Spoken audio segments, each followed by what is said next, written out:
UP Congress committee के सदर अजय कुमार की गिरफ्तारी के खिलाफ कांग्रेस अक़लियती मोर्चे ने रियासत गिर पैमाने पर एहतजाजी मुजाहिरों का सिलसिला शुरू करने का ऐलान किया है। कांग्रेस अक़लियती मोर्चे का कहना है कि वो एहतजाज के तौर पर पूरी रियासत में महारसोई मुहिम की शुरुआत करने जा रही है। इस मुहिम के तहत सड़कों पर मजदूरों और गरीबों के दरमियान खाना तकसीम किया जाएगा।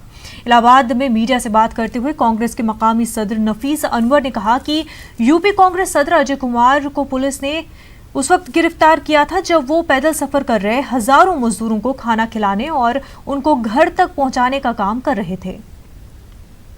देखिए, हम लोगों ने पिछले 48 घंटा पहले उत्तर प्रदेश सरकार को चेतावनी दिया था कि तत्काल अजय कुमार लल्लू जी की रिहाई को लेके वो गंभीर हों और उनको ऊपर से फर्जी किए गए मुकदमे को वापस लें, अन्यथा हम कांग्रेस जन 48 घंटे बाद सड़कों पर उतर के आंदोलन करेंगे।